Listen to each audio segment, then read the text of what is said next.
Dave Palumbo here with an RX Muscle Rant. Today's topic is going to be powerlifting, a sport that I completely love. I love to watch it. I probably would have competed in it if I really didn't get so addicted to bodybuilding. I love the idea of getting under a weight and being able to, just push your maximum, break through not only personal records, but possibly world records.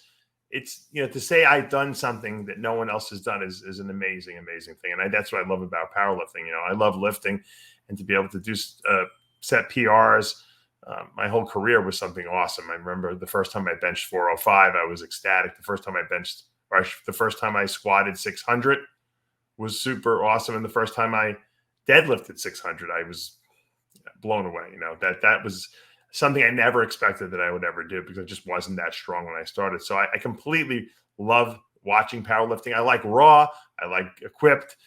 I have no bias towards either one of them. And I completely respect the guys that do the sport. I'm good friends with Ed Cohn, and so I know a lot of powerlifters. And I've seen guys, get injured in the sport, and it's part of the game.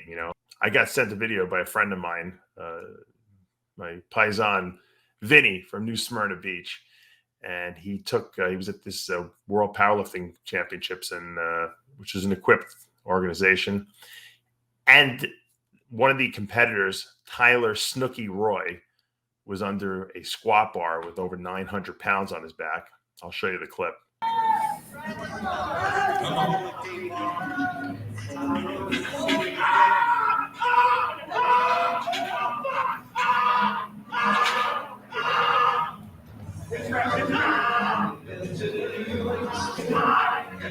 And as you saw, something gave out.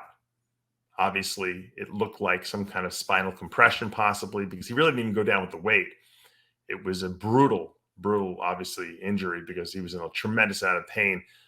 But the fact that he was able to not drop the weight, because I don't know what took these spotters so long to get the weight off him. He was screaming for a good couple seconds. They should have immediately got that weight off him, but he didn't.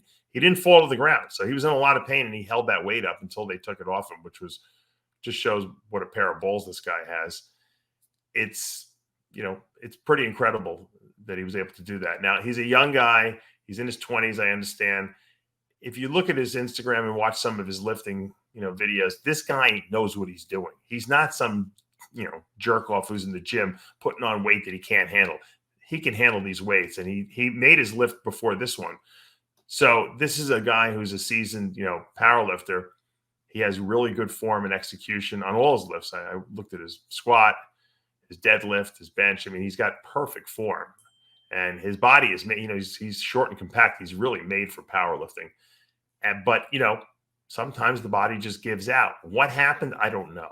It looks like some kind of, maybe a disc somehow ruptured, or maybe it broke and something pinched on the spinal cord, which obviously is very painful. Any kind of nerve compression, with something sharp, possibly, like I said, if a vertebral process broke off or something. I'm speculating. Who knows what happened? But this guy was obviously in an extreme amount of pain. What was crazy was it took a really long time for paramedics to come, because this guy was, from what I understand, could have been more than 15, 20 minutes they were waiting for. There was no one on staff there for the meet. Now, these WPO meets, they're lifting enormous amounts of weight. We're talking about squats of sometimes 1,200 plus pounds. This guy was lifting over 900 pounds, and at his body weight, that was insane. It's an insane lift. The fact that he would even get under that, to me, I like, worship these guys, because that takes a pair of balls to do that. But obviously, injury is something that could absolutely happen at any moment at these meets. It's part of the process. That's why all these guys say a prayer before they get under the weight. My good friend Jimmy DeBull used to say that every time he got under that bench, he would say a prayer, because he didn't know if that was going to be his last day, because that's a lot of weight over your head. And same thing with a squat. You got a lot of weight on your back. Yeah, there's spotters there, but you saw it took these guys a long time to get that weight off them, because I don't think anyone expected that was the problem. Now, bench is a little different, because you have that weight over your head. So the spotters have to be really, it's a little easier to spot that, I think, too. Usually have one on each side. They got someone behind the person. A deadlift, you don't lift the weight, you drop it on the floor. But the squat is a little bit trickier. And knowing that they're lifting this kind of weight and they're benching, in the thousands, it really makes sense to have some sort of a doctor, EMT, someone on staff who, if someone gets hurt, knows what to do, how to immobilize the person, especially neck injuries and such. If someone dropped a weight on themselves or tore a quad or something like that, how to immobilize that, and at least until the paramedics came and with the ambulance and took them away. So, once again, I love the sport. I think it's awesome. I have no problem with the risks that these guys take because they're trying to accomplish something that no one's ever accomplished. And that just is inherent in the sport. So there's a danger factor there. Just like there's danger in every sport, rock climbing, football. I mean, you can get seriously injured in anything you do, boxing, MMA. But these sports have doctors on staff there, or they have a doctor who's going to be there in case someone gets injured.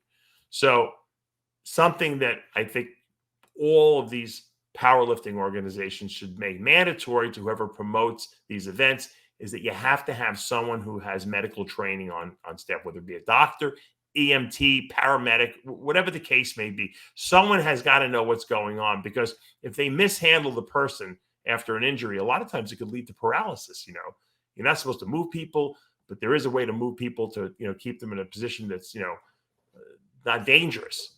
So, also people have heart attacks at these meets sometimes. You got to have someone who can do CPR, who could use, the shock paddles. So I think that's something that really these powerlifting organizations, and I don't know if they all have the same, do it the same way, but this place obviously did not have a paramedic or EMT or doctor on call there, and they had to wait for a paramedic for an awfully long time. Guys, come on. What does it cost to have someone there for the day? Buy them lunch, throw them $100, and I'm sure there's probably plenty of paramedics, EMT guys that love powerlifting, that would love to spend the day, as the official, quote, physician, doctor, whatever, safety guy of the meet. And you just put that into the budget. I mean, look, you have judges there, right? You have people who are, are organizing the event. You got to have someone on hand in case someone gets injured, guys. It's just stupid not to have someone there. This guy, I hope he's fine. He's young. I'm sure he'll bounce back from whatever happened. But look, this could have been a major, major disaster. If someone moved him wrong and he got paralyzed, you got to have someone on staff. It's important. You want the sport to continue. You don't want to get negative connotations and saying, these guys don't give a shit about their athletes. They're doing this haphazardly. It's not safe. You don't want anyone stepping in and trying to regulate you. That's not good. You never want regulations. We don't want regulations in bodybuilding either. You certainly don't want any in powerlifting. So have someone on staff. It doesn't cost that much. You charge an extra $5 or an extra $1 a ticket, for people. That'll pay for the guy's salary for the day. It just makes sense. It's silly to not have a healthcare worker in the building there in case something happens.